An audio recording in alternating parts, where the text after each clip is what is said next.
हैं direct acting कोलिनोमार्मेटिक agents या drugs कौन कौन सी हैं और ये किस तरह काम करती हैं। पहले हम पढ़ते हैं कौन सी मस्करीनिक की हैं जो मस्करीनिक पे एक्ट करेंगी और क्या हम उनसे काम ले सकते हैं। हमने जो स्टडी की थी वो कौन कौन सी थी। बेथेनिकोल थी, ठीक है, कार्बाकोल थी, मेथाकोलिन थी, पाइलोकार्पिन थी, जो कि मेनली क्या थी, मस्करीनिक थी। अगर मस्करीनिक की बात करें बेथेनिकोल की, तो बेथेनिकोल जो है वो स्टिमुलेट करती है मस्करीनिक को, लेकिन वो निकोटीन को स्टिमुलेट नहीं करती, ठीक है। ये मेनली क्या करती है, बेथेनिकोल एक्टिवेट करती है ब्लैडर के स्मूथ मसल्स को। बेथेनिकोल मस्करीनिक को स्टिमुलेट करेगी तो क्या होगा, ब्लैडर के जो स्मूथ मसल हैं वो एक्टिवेट होंगे, उसके जो ड्रूसर मसल्स हैं वो स्टिमुलेट होंगे और वो कॉन्ट्रैक्ट करेगी। वो कॉन्ट्रैक्ट करेगी तो उससे क्या होगा कि यूरिनेशन होगी। हम कहाँ पे अप्लाई कर सकते हैं इसको, अगर ब्लैडर किसी वजह से या बाउल किसी वजह से उसकी एटोनी मतलब उसकी जो टोन है वो ख़त्म हो गई है, वो कॉन्टैक्ट नहीं कर पा रहा, तो हम बेथेनिकोल दे सकते हैं। और हमें पता है कि जब हमारा जो ये है ब्लैडर है वो कांटेक्ट नहीं करता तो वहाँ पे यूरिन रह जाता है, उसे कहते हैं यूरिनरी रिटेंशन। तो यूरिन रिटेंशन में यूज़ करते हैं और ब्लैडर एंड बाउल की एटोनी में हम इसको यूज़ करते हैं। अब याद कैसे करने हैं, बी से ब्लैडर और बी से ही बाउल और बी से ही बेथेनिकोल। नेक्स्ट हम बात करते हैं कार्बाकोल की। तो कार्बाकोल भी स्टिमुलेट करता है मस्करीनिक को, और इसके अलावा ये resistant to acetylcholine esterase, it means कि सिर्फ और सिर्फ स्टिमुलेट करता है, कोलिन एस्ट्रेज जो है उसको इनहिबिट नहीं करता। उसको हम कहाँ यूज़ करते हैं, ये मेनली करवाती है मियोसिस। हमें पता है कि हमारे जो M3 रिसेप्टर होते हैं वो आँख में होते हैं और आँख में मियोसिस करवाते हैं बाई प्यूपिलरी मसल्स की कॉन्ट्रैक्शन करवा के, तो पीपल को कॉन्स्ट्रिक्ट करते हैं। अगर हमें ऑपरेशन के दौरान पीपल को जो है वो कॉन्स्ट्रिक्ट करवाना है तो हम कार्बाकोल के ड्रॉप्स यूज़ कर सकते हैं।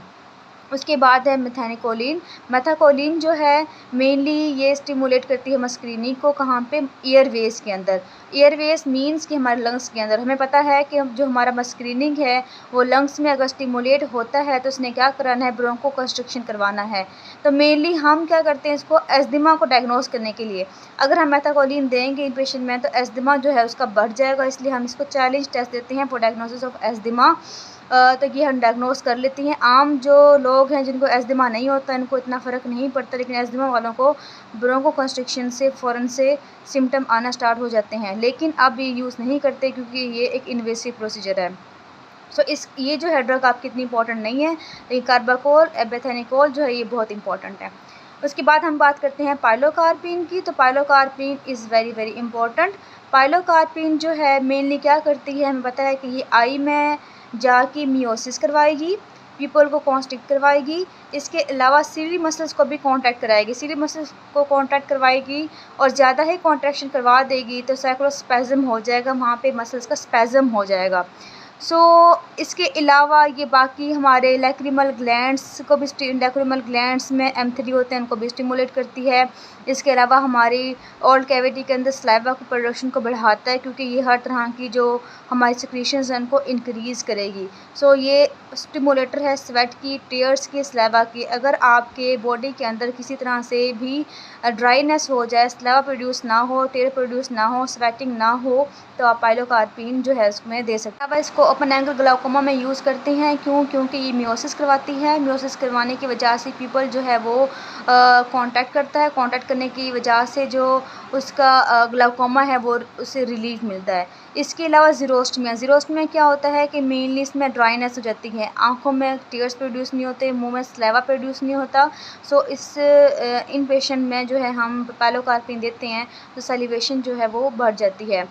अब ये अपने निमोनिक याद रखना है, पाइलोकार्पिन का you cry drool and sweat on pillow, ठीक है, मतलब टेयर प्रोड्यूस होते हैं, स्लेवा प्रोड्यूस होता है और स्वेटिंग होती है बाय पाइलोकार्पिन। आपने ये जो है इसमें याद रखना है निमोनिक के तौर पर। नेक्स्ट आपकी है nicotinic drugs that are not so much important, but आप ये याद रखें कि जो निकोटीन है ये निकोटीन को स्टिमुलेट करती है, और हमें पता है कि निकोटीन का किस तरह से काम करती है, वो ओपन करती है सोडियम पोटेशियम चैनल्स को, इस तरह से ये वर्क करती है। सोडियम की अगर हम निकोटीन की अगर हम मैकेनिज्म ऑफ एक्शन देखें, तो अगर हमें पता है कि स्मोकिंग के अंदर भी निकोटीन होती है, स्मोकिंग की सीजेशन करवाने के लिए हमने उसको अल्टरनेटिवली तौर पर निकोटीन देते हैं ताकि उसको विथड्रॉल सिम्टम्स ना आए। इस तरह से वो स्मोकिंग की जो एडिक्शन है वो ख़त्म हो सकती है उसकी। इसके अलावा जो सक्सिनलकोलिन जो कि मेनली न्यूरोमस्कुलर जो होती हैं हमारे न्यूरोमस्कुलर जंक्शन पे निकोटीन के रिसेप्टर होते हैं उनको स्टिमुलेट करती है और मेनली क्या करवाती है, मसल रिलैक्सेशन करवाती है। कि इन ड्रग्स की अगर हम देखें टॉक्सिसिटी अगर बहुत ज़्यादा स्टिमुलेशन करवा दें तो मस्कुलिन स्टिमुलेशन बहुत ज़्यादा करवाएंगे तो क्या हो जाएगी, CNS की स्टिमुलेशन हो जाएगी। ये कोलिन, ईस्टर और पाइलोकार्पिन के साथ इतना कॉमन नहीं है लेकिन बाकी ड्रग्स के साथ हो सकती है इससे। इसके अलावा हमें पता है कि ज़्यादा मियोसिस हो जाएगी, साइक्लोस्पैज़म हो जाएगा ओवरडोज से, ब्रोंको कंस्ट्रिक्शन हो जाएगी, GIT की जेनेटो यूरिनरी की जो स्मूथ मसल्स हैं उनकी एक्टिविटी बढ़ जाएगी, मोटिलिटी बढ़ जाएगी। इसके अलावा सेक्रेटरी एक्टिविटी बढ़ जाएगी, जैसे स्वेट ग्लैंड्स की एक्टिविटी, पसीना आएगा, ब्रोंको कंस्ट्रिक्शन हो जाएगी, ठीक है। GIT के अंदर जो है वो गैस्ट्रिक की प्रोडक्शन ज़्यादा होगी। इसके अलावा लैक्रिमल ग्लैंड में ज़्यादा प्रोडक्शन होगी तो टेयर प्रोड्यूस होंगे। इसके अलावा एक इसका इफेक्ट है वैसोडायलेशन, जो कि हमने बताया कि M3 के मसल्स जो हैं वो हमारे वेसल्स की स्मूथ मसल पे होते हैं। वैसे हमारा पैरासिम्पैथेटिक सिस्टम जो है वो ब्लड प्रेशर को कंट्रोल नहीं करता। क्यों कंट्रोल नहीं करता? क्योंकि उसकी ज़्यादा एक्टिविटी नहीं होती वेसल्स पे। लेकिन अगर ओवरडोज हो जाए तो ये वैसोडायलेशन करवा सकता है। जैसे ही वैसोडायलेशन होगी BP ड्रॉप करेगा तो फ़ौरन से रिफ्लेक्स के तौर पर टैकीकार्डिया हो जाएगा। अगर हम बात करें निकोटीन की टॉक्सिसिटी की तो निकोटीन अगर ज़्यादा हो जाएगा तो हमारे जो मसल्स हैं वो इफेक्टेड होंगे। हमें पता है कि जो निकोटीनी के NM रिसेप्टर्स होते हैं वो न्यूरोमस्कुलर एंड प्लेट पे होते हैं। अगर वहाँ पे इसकी स्टिमुलेशन ज़्यादा हो जाएगी तो फैसिकुलेशंस हो जाएगी, पैरालिसिस हो सकती है। इसके अलावा निकोटीन जो है वो CNS टॉक्सिसिटी करवा सकती है, उसमें कन्वलियंस, डिप्रेशन वगैरह हो सकता है। और इसके अलावा हमें पता है कि निकोटीन जो है वो स्ट्रॉन्गली एडिक्टिंग है, ये भी एक इसका साइड इफ़ेक्ट है। सो मेनली ये इनकी जो है वो मेनली साइड इफ़ेक्ट हैं। अगर हम बात करें इसकी ओवरडोज पॉइजनिंग की तो वो ऑर्गेनोफॉस्फेट में हम पढ़ेंगे कि अगर बहुत ज़्यादा पैरासिम्पैथेटिक सिस्टम स्टिमुलेट हो जाए तो क्या क्या उसमें आपकी एडवर्स इफ़ेक्ट्स आएंगे।